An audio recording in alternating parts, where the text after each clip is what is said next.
All right, so if you think about a rhythm changes or any standard 32-bar form for that matter, we have generally speaking, four sections. A, B, or the bridge, A. And if you're going to be playing multiple choruses of something, it's nice to kind of set a pattern for development. You're almost thinking like an architect in this way.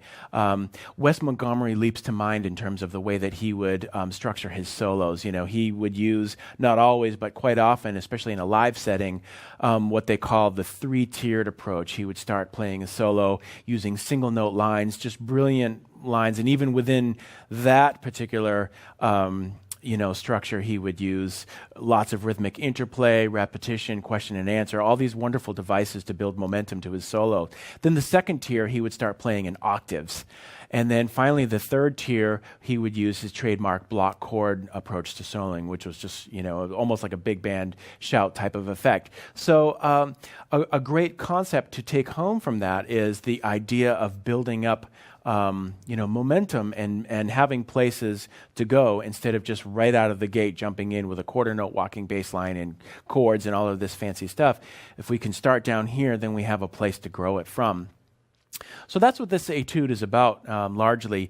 The first 8 bars, our first A section, the bass is now in 2, and that's a term that people use to describe playing primarily half-note bass lines, okay? So even if we have the feel of 1, 2, 3, 4, 1, 2, the bass is like do, do, do, do, do, do, do, do. And the feel is completely different than a walking 4 feel. So what a lot of bass players will do is start off a chorus or a solo section or whatever in a 2 feel to give it a place to grow from. And then they'll throw in quarter notes here and there to just kind of give you a hint at what's coming next and also to keep the rhythm and the tempo driving forward. So that's what happens here in the first 4 bars. We're starting out in the first 3 measures by playing just half notes, and then just to keep it going, in the second part of bar 3, we add a couple of quarter notes in here just to kind of keep it moving forward a little bit, and then we're back into the 2 feel before we finally introduce the walking 4 feel at the end of measure 8. And then, of course, measure 9 starts out with these. So, again, to give you an overview of the first 4 bars, we have this 1, 2, 3, and...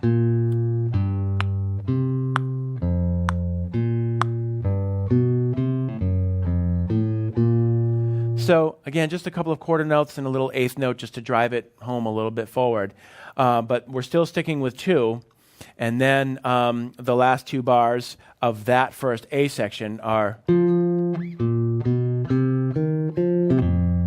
And now we're using an 8th note into a quarter note figure like we've seen before, and this sets up this new, it's not a new tempo, but it's almost like it feels like it's it's almost like if you were driving a car, now you're switching into another gear. You're like downshifting, all right, let's take it to the next level in terms of articulation and dynamics and rhythmic momentum by switching into a walking 4 that's complemented by using these different 8th note patterns, either via the pull off to nowhere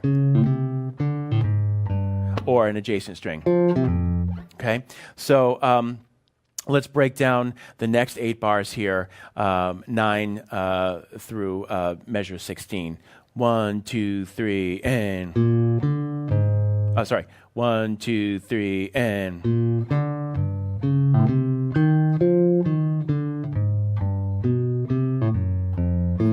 Now, those 2 bars right there are an example of kind of like a repetition, a figure that you can use. So if you notice from the D minor 7, C minor 7 to F7, we're kind of repeating the same figure in the bass line. And this is a wonderful effect that you can use when you're creating your own bass lines.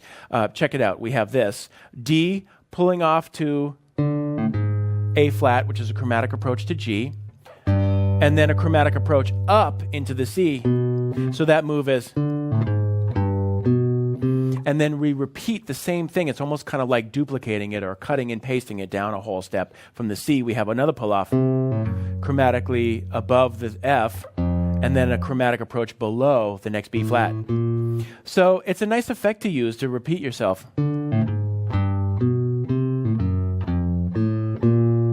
Then in measure 13, we use the open D string to buy us some time to get into a new position.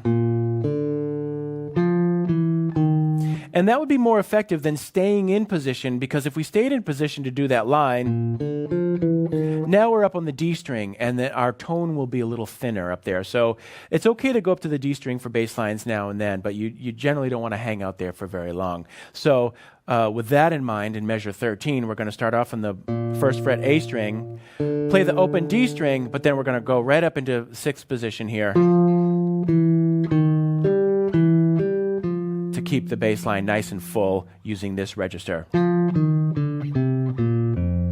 All right, so far we have the first A section playing in 2, the second A section playing a walking 4 bass line. Now when we go to the bridge, we're going to take it up another notch by adding some chords.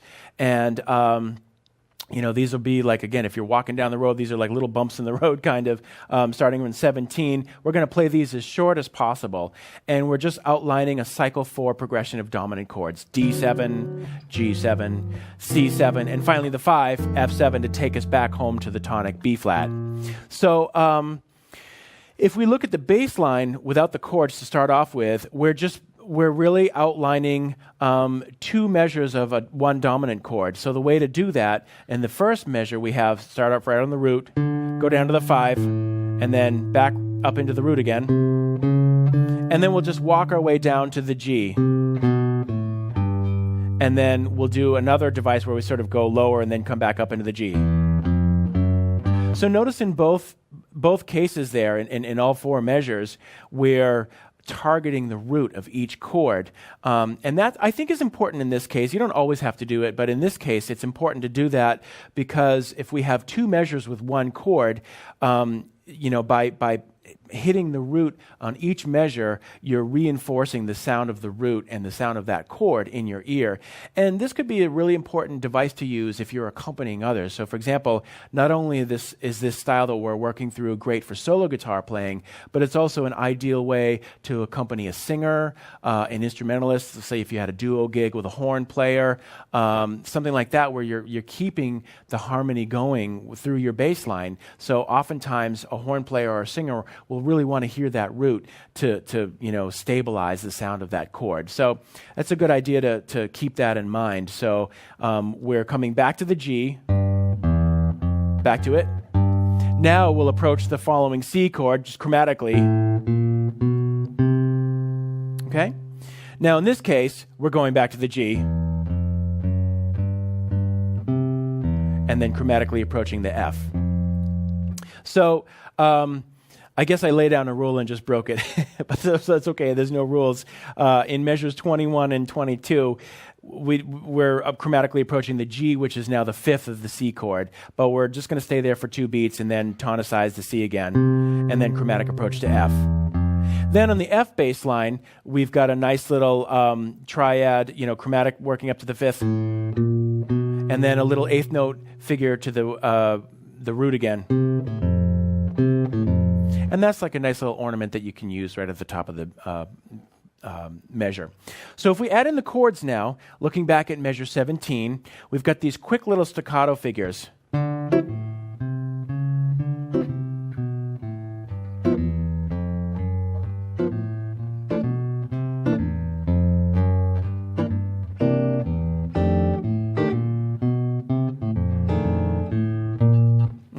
So nothing that we haven't seen before.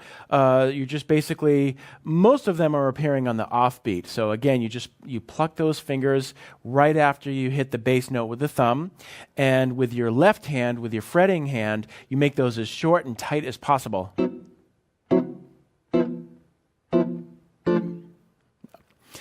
Finally, in measures, 23 and 24, we have a 4-note chord voicing, so we'll invite the pinky to the party here. And we have the Charleston rhythm right on beat 1. And that's just such a great rhythm to use, especially if you hold the first chord. In this case, you see in the notation, it's a dotted quarter note, because now you really have the illusion of 2 different players. The bass line is, and the chords are, so it really sounds like a guitar player comping along with a bass player.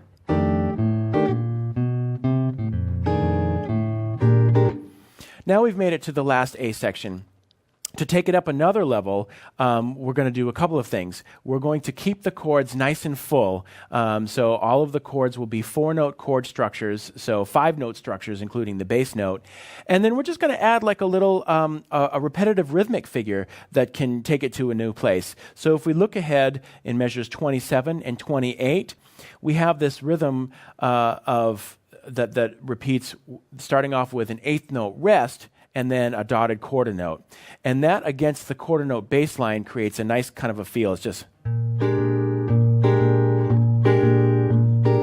So again, it's kind of like this concept of being static for a second, just sort of hovering in one place before you keep moving.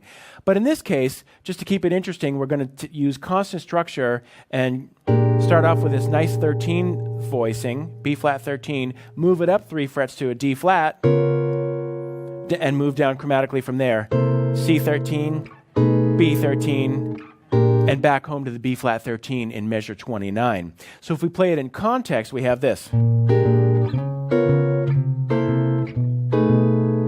We're coming off 25 and 26 with the standard changes of 1, 6, 2, 5. So that would be...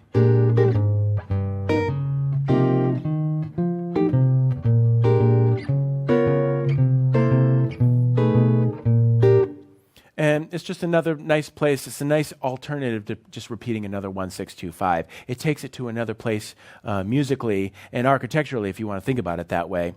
Finally, in measure 29, we're going to bring it home with the last 4 bars.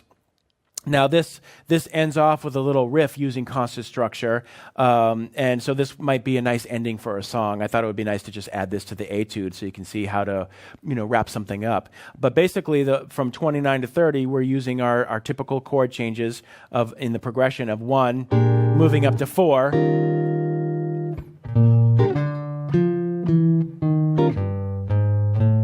Now, as an ending, we're just using this constant structure device. So it's almost kind of like harmonizing a blues scale. So if you just looked at the top line of that last chord figure here, it's just a blues lick.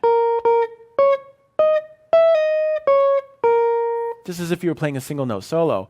You can harmonize that melody or that little scale fragment with constant structure, in this case, all 13th chords, and it sounds really cool.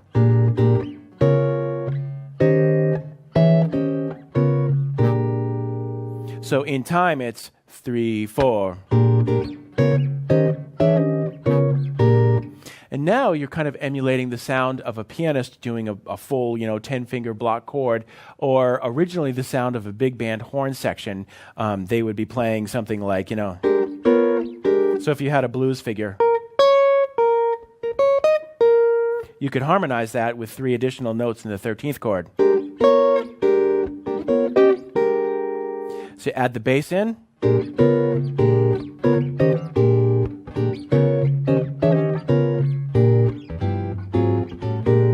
So you can use that same shape, constant structure, and move it all over the place and get some really nice sounds if you need to either create like a solo guitar breakdown or just, come up with an ending of a song.